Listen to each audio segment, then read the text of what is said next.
Olá e seja muito bem-vindo ao Fórmula 1 Até os Ossos, o podcast para quem tem Fórmula 1 no DNA. Eu sou o Tibone e hoje vamos falar sobre o GP da Áustria de 2022. E hoje também estamos fazendo o 20º episódio do podcast, então parabéns, talvez, enfim. Começando pelo resultado, vitória dramática de Charles Leclerc, seguido de Max Verstappen e Lewis Hamilton no pódio. Fechando a zona de pontos tivemos Russell, Ocon, Schumacher, Norris, Magnussen, Ricciardo e Alonso. No Mundial de Pilotos, o Verstappen segue na liderança com 208 pontos. Leclerc reassume a segunda posição com 170 pontos e o Pérez cai para terceiro com 151 pontos. No campeonato de construtores temos a Red Bull com 359 pontos, a Ferrari com 303 pontos e a Mercedes com 237 pontos. Foi uma bela corrida, foi emocionante, teve ultrapassagem, teve drama, teve quebra, teve de tudo. A vitória ficou então com o Charles Leclerc, a gente teve o sprint no sábado, começando então pelo sábado aí, tivemos o sprint, que ficou com a vitória do Max Verstappen, né? A largada do sprint foi bem legal, o Leclerc e o Sainz ficaram disputando ali, dando uma folga pro Max, que escapou na frente. No finalzinho do sprint, ali nas últimas duas voltas, o Leclerc começou a tirar um pouquinho em cima do Max, mas acabou a corrida. No final da corrida, o Max, depois da entrevista, foi muito cauteloso, disse, não, hoje foi uma corrida e tal, mas amanhã vai ser outra, domingo é diferente. E o Leclerc foi categórico quando deu a entrevista depois do sprint. A gente tá rápido, acho que a gente consegue buscar eles amanhã. E ele estava certo, eles realmente estavam rápidos, eles conseguiram buscar, a Ferrari conseguiu aí ser mais rápida que a Red Bull nessa corrida, então na corrida comprida do domingo, principalmente por causa do gerenciamento aí dos pneus, né. A vitória, como eu disse, então foi do Charles Leclerc, mas não foi sem seus dramas, né. A Ferrari aí fez uma corrida bem certinha, fez a estratégia, digamos assim, padrão. A Red Bull parou um pouquinho antes, nas duas paradas. A Ferrari parou um pouquinho depois, voltou atrás, mas com velocidade conseguiu as duas vezes o Leclerc passar o Max. Na primeira vez, inclusive, o Max nem brigou muito, talvez pela diferença de velocidade entre eles. Na segunda vez tentou dar uma segurada, mas também não deu para resolver. E quando o Carlos Sainz vinha para cima para passar o Max, para fazer a dobradinha da Ferrari, o motor dele literalmente explodiu. E quando eu digo explodiu, eu não digo assim, o motor pegou fogo, eu não digo o motor, eu digo o motor explodiu, deu pra ver como é que eu posso explicar, um puff dentro do carro que chegou a ficar com a carenagem ali bem abafada, assim, bem danificada de dentro pra fora, deu pra ver que com uma bolha na carenagem, da onde o motor realmente explodiu, o carro pegou fogo, mas o Sainz tá bem, foi tudo bem, foi um momento meio assim, que os comissários de pista ali, do lado do guarda-reio ficaram batendo cabeça um pouco, demoraram um pouco para apagar o fogo, mas no fim tudo certo, exceto dano material, né? Mas isso não é o de menos, ninguém se machucou. E com isso então a Ferrari perdeu uma dobradinha e continua perdendo pontos por problema de confiabilidade. E depois que o motor do Sainz explodiu, o que aconteceu foi que com o Leclerc, ele começou a reclamar que o carro estava estranho, ele começou a perder tempo, não sei o que está acontecendo. E aí então a Ferrari descobriu, e ele também, que eles estavam com um problema no sistema de acelerador. Porque hoje esses carros de Fórmula 1 utilizam um acelerador do tipo fly-by-wire.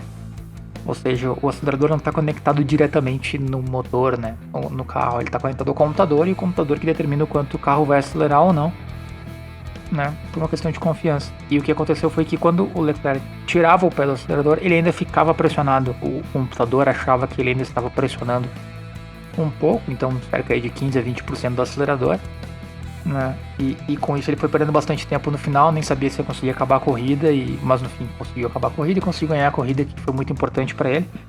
Ele não ganhava uma corrida desde o GP da Austrália, então fazia aí bastante tempo já que ele não ganhava uma corrida, acho que 6 corridas já sem nenhuma vitória do Leclerc, então aí foi muito importante para ele, para dar um gás no campeonato também. Mas a bem da verdade é que os problemas de confiabilidade continuam assombrando a Ferrari.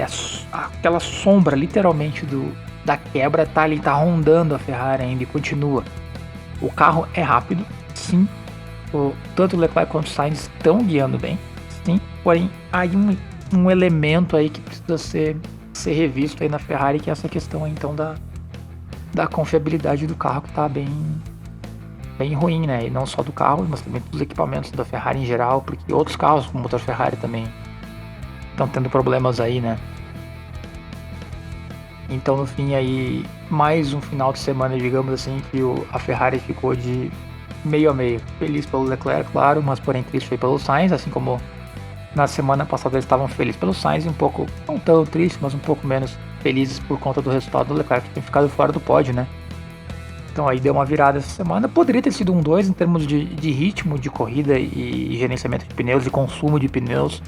Realmente teria sido 1-2 da Ferrari, até com uma certa folga em relação à Red Bull, né? Muito talvez disso se deve que o trabalho da Ferrari tem sido de reduzir peso do carro, para deixar o carro um pouco mais manso em relação ao consumo de pneus, um pouco mais tranquilo em relação ao consumo de pneus, e vem dando resultado. A questão toda é que o motor da Ferrari, principalmente, e precisa ser trabalhado porque já são várias quebras, são acho que 3 quebras nas últimas 6 corridas com a equipe principal, sem contar os outros motores dos clientes, né? Então a Ferrari precisa rever isso aí para tentar ter uma chance no campeonato e continuar aí na briga. Para o Max Verstappen, foi uma corrida que ele correu o final de semana aí praticamente todo em modo de limitar danos, apesar da vitória da sprint e da pole.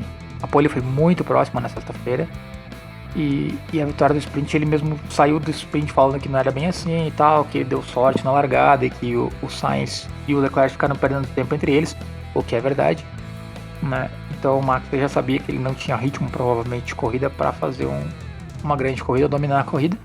De fato, a Red Bull não fez nada de errado, a estratégia foi certinha, tipo, os pitstops foram bons, mas infelizmente faltou ritmo para a Red Bull no geral, né? Isso aí pode ter a ver também com o fato de que a Red Bull está com um problema aí maior do que a Ferrari em relação ao peso do carro. Inclusive com os upgrades aí que a Red Bull trouxe nas últimas corridas, o carro está mais pesado. E com isso o carro consome mais pneu, ele escorrega mais, gasta mais pneu, né? E isso aí está sendo um problema aí, pelo menos se mostrou um problema nessa corrida da Áustria aí, né? Então a Red Bull precisa rever isso aí, a Red Bull precisa perder peso então, né? O Toro aí tá meio gordinho, vamos precisar perder um pouquinho de peso para ver o que dá para fazer para as próximas etapas, né? E a corrida do Max foi essa, foi uma corrida que ele correu para limitar danos e chegar em segundo numa corrida que a posição natural dele ser terceiro para trás é excelente, ele perdeu poucos pontos, conseguiu a volta mais rápida, mais um pontinho extra, e com a vitória da sprint, então o Leclerc não se aproximou tanto assim no campeonato, poderia ter sido muito pior para a Red Bull, né? É só ver a corrida do Pérez, que zerou depois do acidente com o Russell logo na largada. Ele tentou continuar na corrida, mas não tinha condições, e por uma questão de poupar equipamento, a Red Bull resolveu então abandonar com o Pérez. Faz todo sentido do mundo, não teria por que continuar na corrida para não pontuar, né? E no fim fizeram certo, porque não teve nenhum safety car, nada que pudesse trazer o Pérez de volta para a corrida, então acho que a Red Bull fez o certo em relação à corrida do Pérez. Mas honestamente, uma coisa que não dá muita importância para a Red Bull não está se importando tanto assim com os resultados do Pérez no momento. A briga é do Max pelo campeonato, e o Pérez tem que fazer o máximo de pontos que ele conseguir, simplesmente para garantir o campeonato de construtores. Então, no caso, a Red Bull aí não está muito preocupada com uma corrida que o Pérez zere, não é um grande problema para eles no campeonato de piloto, porque não é o que eles querem, digamos assim. O Max é o primeiro piloto, então quanto a isso, o Max terminando em segundo é um bom resultado para a Red Bull. Quem vem numa ascendente aí nas últimas corridas é a Mercedes. A Mercedes aí vem trabalhando duro para melhorar o problemático W13. O Hamilton fez aí mais um bom pódio, é o terceiro pódio seguido do Lewis, então foi bem aí, né? Mais um terceiro colocado. O Russell terminou na P4, também foi bem, principalmente contando que ele tinha danos no carro por conta do acidente com o Pérez no início aí. E ele fez um pit stop extra longo, porque ele cumpriu 5 segundos de pênalti por conta da batida com o Pérez e mais a troca da asa dianteira. Ou seja, o primeiro stint todo ele perdeu muito tempo por conta da asa danificada, mas a Mercedes preferiu não parar ele no início, logo depois do acidente, assim, seguir com ele. Ele disse depois da corrida que estava perdendo aí pelo menos uns 8 décimos por volta, com a asa quebrada no primeiro stint, então ele perdeu aí bastante tempo no primeiro stint, mesmo assim um P4 que mostra que a Mercedes aí é a terceira força isolada. Então, tirando aí problemas entre os carros da Red Bull e da Ferrari. A Mercedes hoje é a terceira força e quando eles têm algum problema, a Mercedes está lá para capitalizar, porque uma coisa a gente tem que dizer, a Mercedes tem sido um carro muito confiável. Não é um carro muito rápido, não é um carro muito previsível de guiar, mas é um carro confiável, no sentido que não estraga, né? E o Russell quebrou aí na Inglaterra a sequência de top 5 que ele tinha, mas provou, e terminando a corrida, ele terminou entre os 5 primeiros. Todas as corridas que ele terminou esse ano, ele terminou nos 5 primeiros. Em relação ao acidente dele com o Pérez, acho que foi... Eu honestamente achei o pênalti um pouco pesado. Eu começo por aí. Eu entendi a regra. A regra diz que quando ao chegar o Apex, o carro que tiver um pouco à frente tem a preferência da curva. No momento do Apex, o Pérez estava um pouco à frente realmente, não muito. Era menos de uma asa inteira, talvez, ali, né? O Russell fez o que dava, ele ficou pressionado contra o meio, porque o Pérez fechou a curva para cima do Russell, sabendo que ele estava ali. Ele ficou, né, então apertado, espremido no Apex, e com isso o carro deu uma escapada de frente, que é normal quando você já entra sem linha na curva, né? E espalhou um pouquinho ali, normal de estar com a linha não ideal, acabou tocando no Pérez, jogou o Pérez longe, né? E com isso aí, talvez muito por conta, apesar da Fórmula 1 dizer que o que leva em conta é o acidente e não a consequência do acidente, eu tenho certeza que a punição veio aí porque o dano foi bem grande ao carro do Pérez, né? Eu achei o pênalti um pouco pesado, achei que o Russell não tinha onde ir. Se ele tirasse o pé ali, talvez ele ainda assim espalhasse e batesse. Eu não vi a telemetria, bem claro, não sei se ele chegou a levantar o pé ou frear no meio da curva, mas de fato, se ele talvez tirasse o pé e recolhesse, talvez já fosse tarde demais quando ele tivesse percebido isso, então talvez fosse um racing incident. Na minha opinião, seria um incidente de corrida, por conta de o Pérez tinha mais de um carro à esquerda dele, ou seja, ele poderia ter feito a curva mais aberta e com isso o Russell não bateria, mas o Russell também tinha bastante espaço ao lado direito dele, dentro, né, da curva, ele no início principalmente. Então é um caso aí que eu não achei a punição um pouco pesada, mas não discordo totalmente da punição.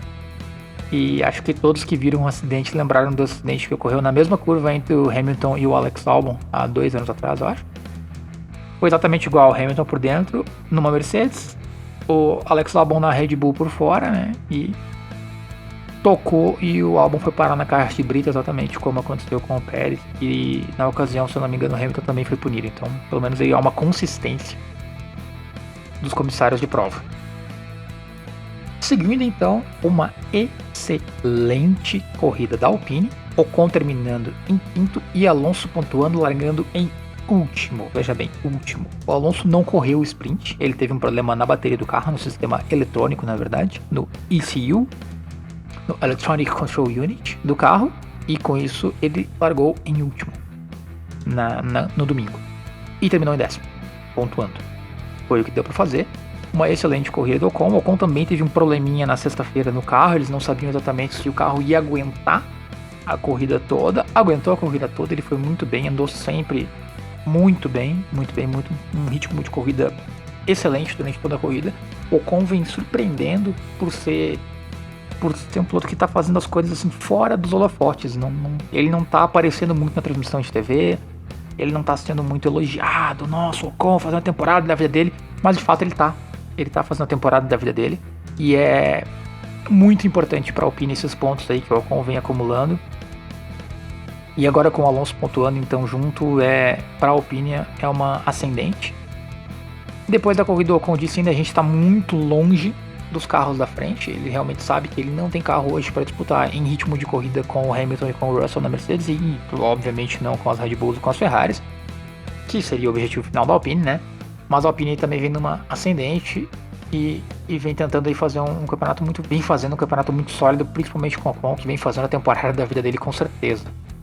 Se a sombra do Piastri, né, tinha aí algum efeito, com certeza não tem mais, porque o Ocon tá mais que garantido, na minha opinião, para o ano que vem, por conta desse excelente campeonato que ele vem fazendo. Essa primeira metade, aliás, fechamos a metade do campeonato, né? 11 corridas se foram e 11 faltam, então, né, foi aí uma excelente temporada aí, ou pelo menos primeira metade da temporada que o Ocon fez, e merece aí todos os aplausos até então, O Alonso vem numa temporada que começou tarde, mas também vem melhorando, e acho que a Alpine aí tem tudo para ser a quarta força no final, até o final do ano. Quem também tem muito motivo para comemorar e soltar foguetes, estourar champanhe, vamos dizer assim, é a Haas. Mais uma vez os dois carros na zona de pontos, o Mick na P6, Mick Schumacher, e o K-Mag na P8. Né? Excelente final de semana do Mick Schumacher. Começamos aí, crédito ao que é onde é devido, né? O Mick Schumacher aí fez um final de semana inteiro excelente. Ele classificou bem na sexta, andou excelentemente bem no sprint no sábado. Teve uma briga muito bonita contra o Lewis Hamilton, que vinha de trás. Segurou o Hamilton durante várias voltas, eventualmente foi ultrapassado, mas não é demérito nenhum para um piloto no segundo ano de carreira ser ultrapassado por um campeão, 7 vezes campeão do mundo, né? E ele ainda encarnou aí o modo vilão na entrevista depois da sprint. Ele reclamou muito com a equipe e não deixou eles inverterem as posições na sprint. Ele estava no DRS do K-Mag e não passou o K-Mag. E esse DRS ajudou muito ele na briga contra o Hamilton, mas ele só estava mais rápido, devia ter passado. E aparentemente o Gunther Steiner meteu para ele aqui, ó, tu só estava mais rápido que tu estava no DRS, então baixa a tua bola. Mas a verdade é que ele no domingo andou muito mais rápido que o K-Mag o tempo todo, nos dois compostos de pneus, e foi merecido aí a sexta posição pro Mick, uma excelente corrida dele, uma excelente corrida do K-Mag também na P8, a Haas aí pontuando com os dois carros, fazendo importantes pontos aí para se afastar da Alfa e da AlphaTauri, das Alfas, digamos assim, no campeonato de construtores. Então uma boa corrida aí também, para fechar aí essa primeira metade com uma chave de ouro, digamos assim, pro campeonato, principalmente do Mick, que depois dos primeiros pontos deu pra ver que virou a chavinha, né? Tirou o peso dos pontos das costas e agora é marcar o máximo de pontos que der até o final do ano. Quem precisa marcar todos os pontos do mundo é a McLaren. A McLaren precisa se recuperar. A McLaren não foi exatamente mal, vamos botar assim, foi P7 e P9, Norris P7 e Ricciardo P9. Conseguiram pontuar com os dois carros, o que é mais do que se pode dizer das etapas anteriores, né? Só que assim, eles estão empatados com a Alpine no Mundial de Construtores, cada equipe tem 81 pontos no momento. Então a McLaren precisa aí se organizar, precisa se recuperar. A sombra do contrato do Danny Rick tá ainda aí pesando, não se sabe. Ele continua andando atrás do Lando, ele continua andando longe do Lando, ele continua sofrendo. Ele foi eliminado no Q1 na sexta-feira no Qualify. Isso é muito ruim. Então a McLaren marcou um teste para hoje, segunda-feira, dia 11 de julho, e amanhã, terça-feira, dia 12 de julho, em Portimão, em Portugal, para andar com o carro do ano passado com o Colton Herta. Assim, então, por mais que o Zac Brown fale que não, a gente não tá avaliando, a gente sabe o que a gente vai fazer, a impressão que fica é que eles estão sim avaliando a possibilidade de inverter e colocar o Herta na Fórmula 1 e talvez levar o Ricciardo para a Fórmula Indy. Né, eles têm a possibilidade, eles já anunciaram que teriam 3 carros no ano que vem, então tem o Pato, tem o Rossi e aí entraria o Ricciardo. Não sei. Mas a verdade é que a McLaren precisa se recuperar, a McLaren precisa voltar a andar bem. O Norris estava, assim, depois da corrida, de uma entrevista, ele estava um pouco assim, felizmente desapontado, digamos assim. Ele queria mais, mas ele sabia que o carro não entregava muito mais. Então ele disse que era o máximo que dava para fazer, mas que eles precisam melhorar. E de fato eles precisam melhorar se eles quiserem tentar uma quarta posição no campeonato. A terceira posição é completamente perdida, eles não têm mais chance. Então é brigar com a Alpine agora e tentar marcar mais pontos que a Alpine para brigar aí pelo quarto lugar no campeonato, que é pouco para a McLaren. A McLaren investiu pesado e a gente sabe que não era o objetivo deles era pelo menos ser a terceira força do campeonato. Quem andou para trás aí foi a Alfa Romeo, né? Depois de as corridas boas aí com o Bottas e o Zhou pontuando, o Zhou então ficou fora da zona de pontos, o Bottas também, a Alfa zerou esse final de semana. O Zhou teve um sprint ruim, né? Largou atrás, inclusive teve problemas na Formation Lap, na volta de apresentação, indo para o grid do sprint. Largou de trás, mas eles realmente não acertaram a mão do setup, ou enfim, teve algum problema com o carro aí, porque tanto o Bottas quanto o Zhou andaram muito lentos, ficaram bem para trás, sem chances aí de brigar por pontos. Eles terminaram mais para trás mesmo. Então a Alfa aí precisa começar a se organizar para tentar marcar um pouco mais de pontos, se quiser aí tentar brigar por alguma coisa no campeonato. Não tem muito o que dizer da corrida deles, né? Pra ser bem sincero, foi uma corrida até apática, não mostrou muito na TV. Então, o que a gente pode falar é que a Alfa aí precisa melhorar para voltar um pouquinho aí ao patamar, talvez tenha perdido um pouco aí a corrida de desenvolvimento, né? As equipes começaram a trazer bastante updates aí, atualizações para os carros, e a Alfa talvez aí tenha ficado um pouquinho para trás. Apesar que a Haas ainda não trouxe updates para o carro, não trouxe atualizações e voltou a andar bem. Então, fica aí talvez uma dúvida do que está realmente acontecendo. No campo da Williams, o Albon quase pontuou, terminou em 12º.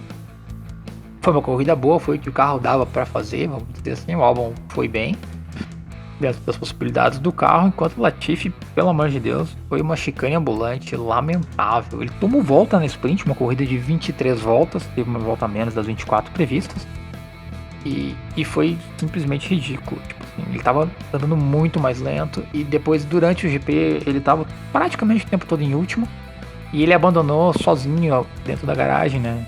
Recolheu, rodando quase 3 segundos mais lento que os carros próximos dele. Então, tipo assim, pro Latifi foi um final de semana, não vou dizer que foi para esquecer, mas foi para lembrar porque que a gente acha que ele não merece estar ali, né? Foi um final de semana aí para talvez sacramentar aí a entrada do Piastri no lugar dele, porque realmente foi uma corrida ridícula. Essa é a expressão que tem, não tem o que dizer. Do Nicolas Latifi, o Williams está fazendo o que dá com o carro que tem, né? Precisam aí, trouxeram algumas atualizações, não deu tudo muito certo. A Williams precisa aí talvez achar uma peça mágica aí que possa aumentar a performance desse carro, mas por enquanto é isso aí. Eles estão brigando ali no final do pelotão do meio com o Albon e para trás do grid, bem no final do grid, com o Latifi. Quem tá no final do grid também, e aí foi um bom gancho, né? É a Aston Martin. A Aston Martin tá com problemas sérios. A ideia toda deles terem, eles plagiaram a Red Bull, eles são a Green Bull, não sei o que. Pelo amor de Deus, não tem o que dizer. A performance fala por si só.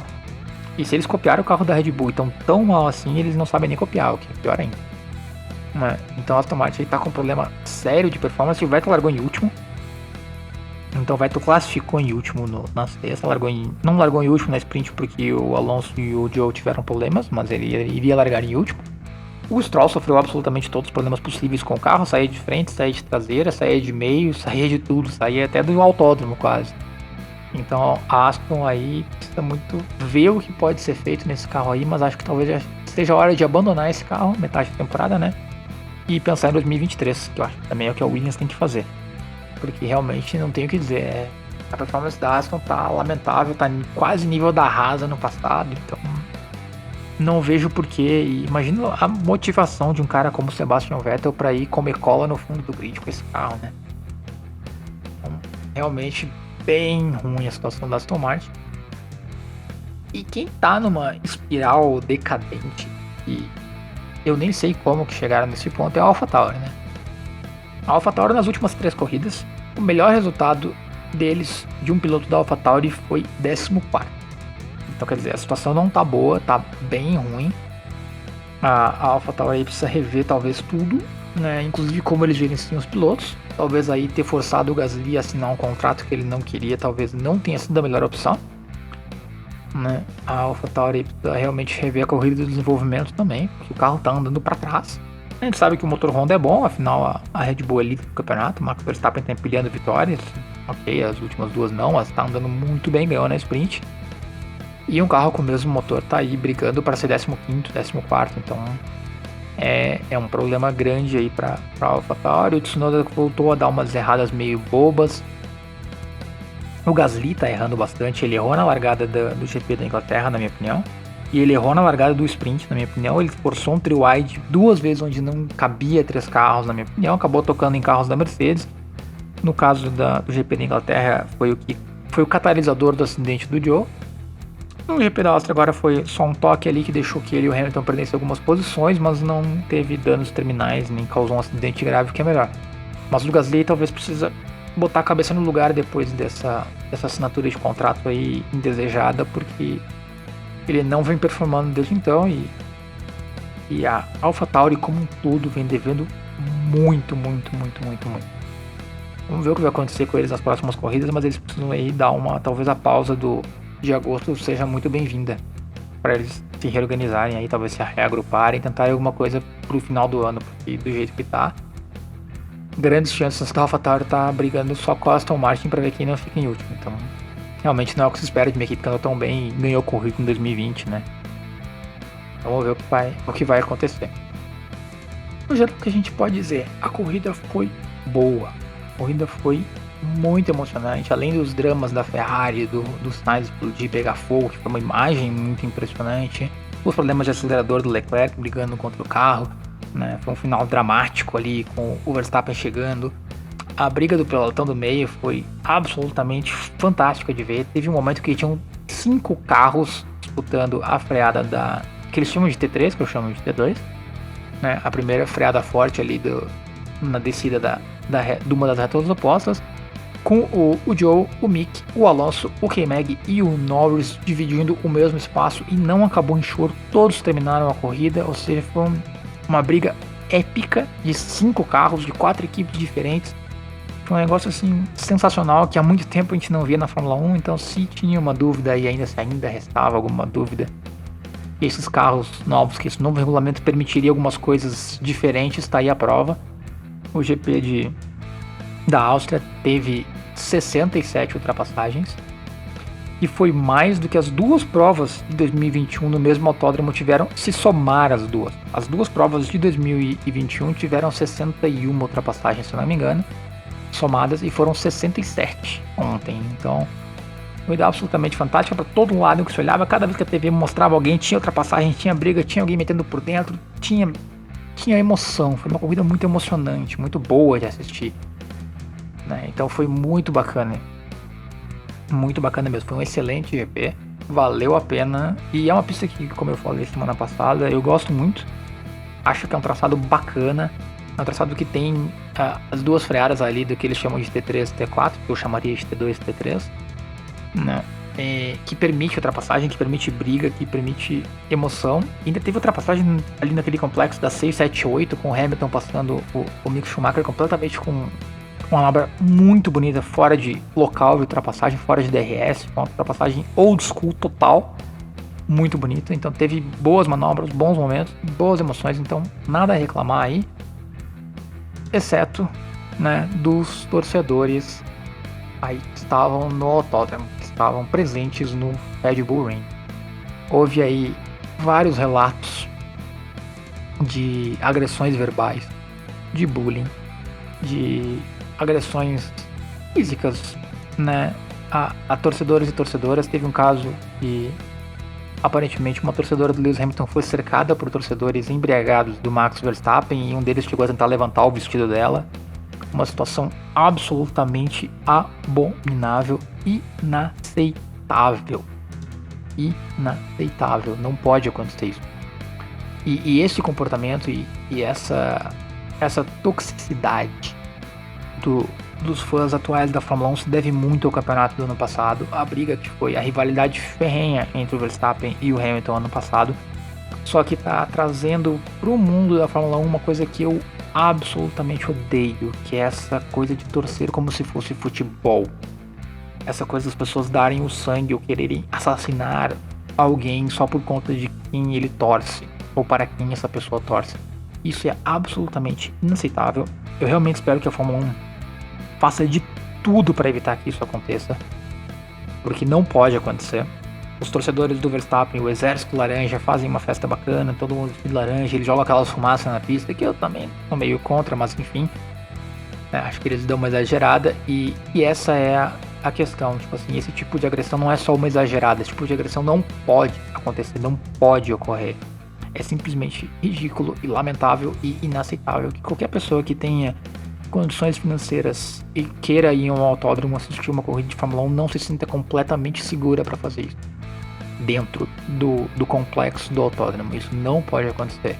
Eu não vou ser hipócrita aqui, eu fui em corrida já aqui em Interlagos, no setor G, e a gente sabe que quem já foi sabe que a coisa não é muito diferente. O setor G é um setor mítico, tradicionalíssimo e infame ao extremo por comportamentos que são também completamente lamentáveis. O que a gente ouve de xingamento é uma coisa fora da casinha, é uma mentalidade de massa uma mentalidade de burrice, de agressão, uma mentalidade de ogra, retrógrada, eu não sei, nem tem nem palavras pra dizer. Então eu não vou ser hipócrita e dizer que isso só acontece com os torcedores do Max Verstappen. Não acontece. Aqui no Brasil, em São Paulo, em Interlagos, acontece. O setor G é uma coisa que se você for um homem solteiro, você consegue sobreviver. Se você for mulher, eu realmente digo, não vá ao setor G. Vá a qualquer outro setor do autódromo, mas não vá ao setor G. Porque a coisa realmente é pesada. E isso é uma coisa que é lamentável. Eu realmente espero que tanto aqui no Brasil, quanto na Áustria, quanto em qualquer outro lugar, na Holanda talvez também vai ser complicado, na Bélgica talvez também vai ser complicado. Então eu realmente espero aí que seja uma festa bonita e que não tenha esse tipo de relato. Achei muito bacana a atitude das equipes de pegarem essas meninas aí que tiveram esses relatos e deram ingressos VIP para elas de graça. Então elas assistiram o resto do final de semana e dentro do paddock, conheceram pilotos, tiveram aí acesso VIP. Essa menina aí que foi açoitada pelos de Max Verstappen, aparentemente ela chegou aos boxes da Mercedes, conheceu o Lewis, a equipe mostrou para ela como trabalhava e tudo, e ela ficou no Paddock Club como convidada da equipe, né? Então, bacana a atitude, mas eu realmente espero que não seja necessário esse tipo de coisa. Não pode ser necessário, né? A Fórmula 1, eu sempre mergulhei de gostar de Fórmula 1, eu sempre disse que é um esporte onde você pode ter, e eu vi isso acontecer, de ter pessoas com camisas de equipes completamente rivais abraçados e assistindo a corrida juntos. Então, é isso que tem que acontecer. O que não pode acontecer é essas agressões, essa violência. Isso vai tornar o esporte cada vez mais impopular, na minha opinião. Mas isso aí acho que vem com a popularidade, que a Fórmula 1 vem numa crescente de popularidade no mundo todo, em termos de torcida. O número de torcedores nos autódromos aumentou horrores. O número de torcedores que assistem pela televisão aumentou horrores. A Liberty vem fazendo um trabalho de mídia bonito, fantástico, mas infelizmente esse tipo de coisa é uma consequência disso e tem que ser limada na raiz, agora, enquanto está no início, não pode deixar se crescer. Né? Infelizmente a gente tem que falar, é uma coisa que não é bacana, não é legal, mas a gente tem que falar, tem que dizer, aconteceu, houve os relatos, então a gente tem que dizer, e eu realmente espero que a Fórmula 1 não se torne um futebol.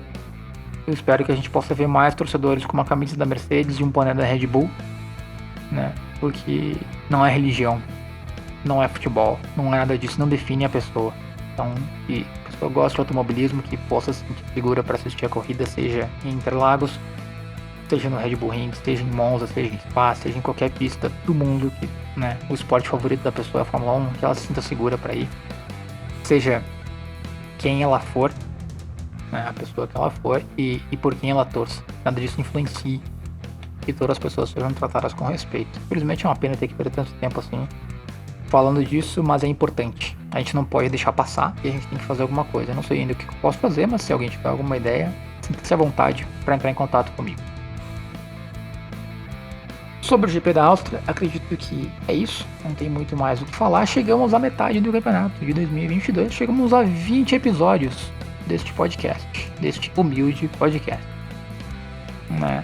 Então agora vamos para a segunda metade da temporada, que começa daqui a 2 semanas, nos dias 22, 23 e 24 de julho, em Le Castellet, o circuito de Paul Ricard recebe o GP da França. Então semana que vem a gente vai ter tempo aí para fazer um episódio mais completo com o preview do GP. E então, por hoje é isso. Por hoje é só. Obrigado pela audiência e até o próximo podcast.